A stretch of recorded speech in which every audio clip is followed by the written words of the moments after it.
விஜய் டிவியில் ஒளிபரப்பாகி வரும் சிறகடிக்க ஆசை சீரியலில் மீனாவுக்கு திடீரென மயக்கம் ஏற்பட அவரை ஸ்ருதி ஹாஸ்பிட்டலுக்கு கூட்டிக் கொண்டு போகிறார். அதே நேரத்தில் ரோகிணி முத்து மற்றும் மீனாவின் வாழ்க்கையை சீரழிக்க புது பிளான் போடுகிறார். அதாவது எபிசோட்டின் ஆரம்பத்தில் மனோஜ் தூக்கத்திலேயே எல்லோரும் தன்னை அசிங்கப்படுத்துவது போல கனவு காண்கிறார். அதனால் எல்லோரும் என்னை அசிங்கப்படுத்திட்டாங்க, கிண்டல் செய்யாதீங்க என்று கத்திக் கொண்டிருக்கிறார்.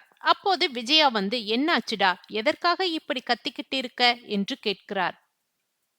அதற்கு மனோஜ், எல்லோரும் என்னை அசிங்கப்படுத்துறாங்க அம்மா, நான் என்ன தப்புமா பண்ணினேன் என்று அழுது கொண்டிருக்கிறார். அதற்கு விஜயா அவரை சமாதானம் செய்கிறார். அவள் பண்ணுன தப்புக்கு நீ என்னடா பண்ணுவ, நீ ஏண்டா அழுகிற, உனக்காக நான் இருக்கிறேன், கவலைப்படாத என்று ஆறுதல் சொல்லிக் கொண்டிருக்கிறார்.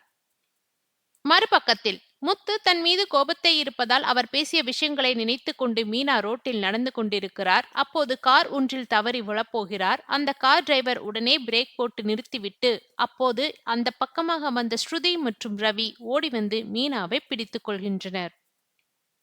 காரில் இருந்தது செல்வம். என்னாச்சுப்பா என்பதால் ஏன் இப்படி ரோட்டில் கவனமில்லாமல் நடந்து போற என்று விசாரிக்கிறார். அப்போது மீனா மயங்கி விழுந்து விடுகிறார். பிறகு ரவியும் ஸ்ருதியும் ஹாஸ்பிட்டலுக்கு கூட்டிக் கொண்டு போகின்றனர். அங்கு இவர் சரியாக சாப்பிடவில்லை என்று டாக்டர் சொல்கிறார். பிறகு மீனாவை அவருடைய அம்மா வீட்டுக்கு கூட்டிக் கொண்டு போகின்றனர். இவ்வளவு பிரச்சனைக்கு காரணம் நீங்க சாப்பிடாததுதான், அதனால் சாப்பிடுங்க என்று சொல்ல அதற்கு மீனா மறுக்கிறார். அப்போது முத்து வந்து திட்டுகிறார். ஆனாலும் மீனா சாப்பிட முடியாது, நான் தப்பு பண்ணிட்டேன், எனக்கு நானே தண்டனை கொடுத்துக் கொள்கிறேன் என்று அழுது கொண்டிருக்கிறார். உடனே ஸ்ருதி அண்ணாமலைக்கு போன் போட்டு அவரை வரவழைக்கிறார். அப்போது சீதாவும் தன்னுடைய அக்காவை சாப்பிட சொல்லிக் கொண்டிருக்கிறார். மறுபக்கத்தில் சிந்தாமணி வீட்டில் இருக்கும் ரோகிணியிடம், சிந்தாமணி, நீ இந்த வீட்டில் இருக்க வேண்டாம், எனக்கு இன்னொரு வீடு இருக்கு, அங்கே போய் இருந்துக்கோ.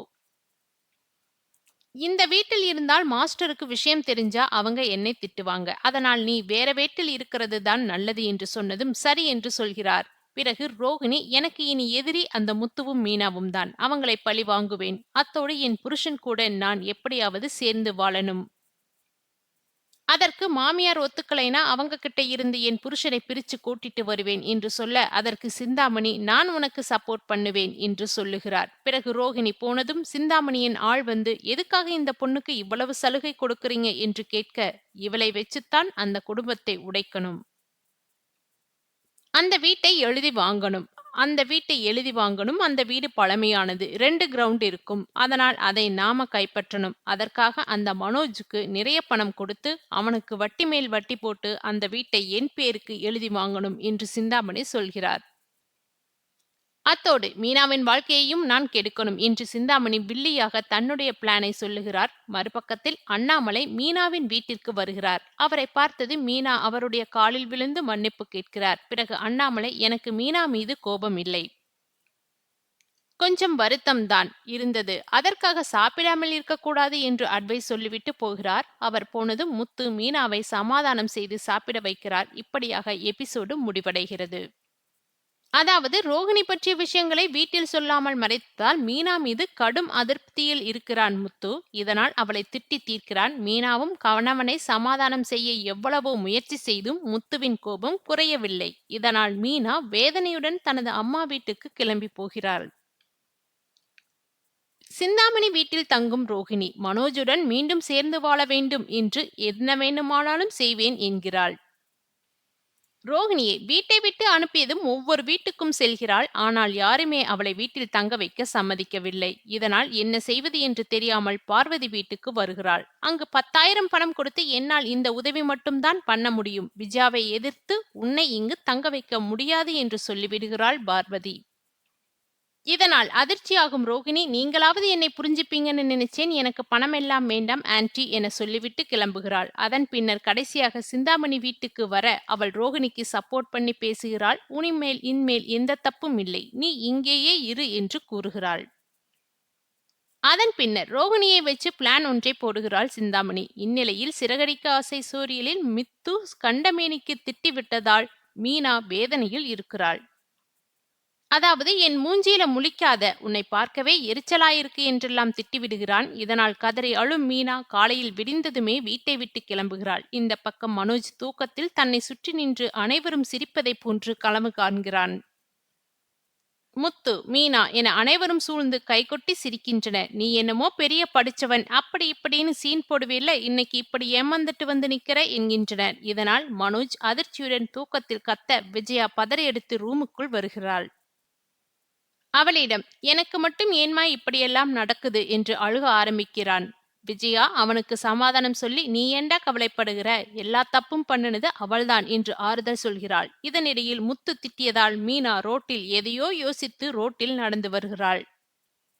அவளை பார்த்து ரவி, ஸ்ருதி இருவரும் கடுமையாக அதிர்ச்சி அடைகின்றனர். அப்போது ஒரு கார் வர அதிலும் மோதுவதைப் போன்று நடக்கிறாள் மீனா. இதனால் பதறியடித்து ரவி, ஸ்ருதி இருவரும் வருகின்றனர். காரிலிருந்து முத்துவின் ஃப்ரெண்ட் செல்வமும் இறங்க மீனா மயக்கமடைகிறாள். அவளை ஹாஸ்பிட்டலுக்கு அழைத்து சென்ற அதன் பின்னர் அம்மா வீட்டிற்கு அழைத்து செல்கின்றனர். மீனா கொஞ்ச நாளாகவே சரியா சாப்பிடாமல் பிரஷர் குறைந்து மயக்கமடைந்து விட்டதாக அவள் அம்மாவிடம் ரவி, ஸ்ருதி இருவரும் கூறுகின்றனர். அப்போது செல்வம் மூலமாக நடந்த விஷயங்கள் தெரிந்த முத்து பதட்டத்துடன் மாமியார் வீட்டுக்கு வருகிறான். அங்கு அனைவரும் சாப்பிட சொல்லி மீண்டா வேண்டாம் என சொல்வதை பார்த்து முத்து கோபமடைகிறான். இவகிட்ட எதுக்காக கெஞ்சிட்டு இருக்கீங்க, இவன் என்ன குழந்தையா, வேணுமுன்னா சாப்பிடட்டும் என கோபமாக சொல்லிவிட்டு வாசலுக்கு போகிறான். ஸ்ருதி இதனை பார்த்துவிட்டு அங்கிளுக்கு போன் பண்ணி இங்க வர சொல்லு என்று ரவியிடம் கூறுகிறாள். அதன் பின்னர் கொஞ்ச நேரத்தில் அண்ணாமலை வந்து ஏம்மா சாப்பிடாமல் இருக்க என்று கேட்கிறார். அவர் காலில் விழுந்து, நான் பொய் சொல்லிவிட்டேன், மன்னிச்சிடுங்க மாமா என்று கதறுகிறாள். அவளிடம் அண்ணாமலை, எனக்கு கோபம் எதுவும் இல்லை அம்மா, வருத்தம்தான், எல்லா வழியும் போக போக கொஞ்ச நாள் எடுத்துக்கும் என்று அட்வைஸ் பண்ணுகிறார். அதனைத் தொடர்ந்து முத்துவிடம் மீனாவை சாப்பிடவே என கூறிவிட்டு கிளம்புகிறார் அண்ணாமலை. இந்த பக்கம் ரோகிணியிடம், நீ நல்லா தூங்குனியம்மா, என்ன முடிவு எடுத்திருக்க என்று கேட்கிறாள். அதற்கு ரோகிணி, என்ன நடந்தாலும் மனோஜோட நான் திரும்பி வாழணும். ஆன்ட்டி தடுத்தாங்கன்னா அவங்களை மனோஜை விட்டு பிரிப்பேன். அத்தோடு முத்து மீனாவையும் சும்மா விடமாட்டேன் என்கிறாள். உடனே சிந்தாமணி, சூப்பர் ரோகிணி, நீ நினைக்கிற மாதிரி பண்ணு, உன்னை இன்னொரு வீட்டுல தங்க வைக்கிறேன் என்கிறாள். அதன் பின்னர் அவளிடம், வேலை பார்க்கும் ஆள் இந்த பொண்ணுக்கு ஏனக்கா இவ்வளவு உதவி செய்யறீங்க என்று விசாரிக்கிறான். அதற்கு சிந்தாமணி, அந்த விஜயாவோட வீட்டை இவள் மூலமாத்தான் எழுதி வாங்கப் போகிறேன், அத்தோடு இந்த மீனா கதையும் முடிக்கப் போகிறேன் என்கிறாள். இதனை அடுத்து அவர்கள் இருவரும் சேர்ந்து செய்ய போவது என்ன என்பதை அடுத்து வரும் சிறகடிக்க ஆசை சீரியல் எபிசோட்டில் பார்க்கலாம்.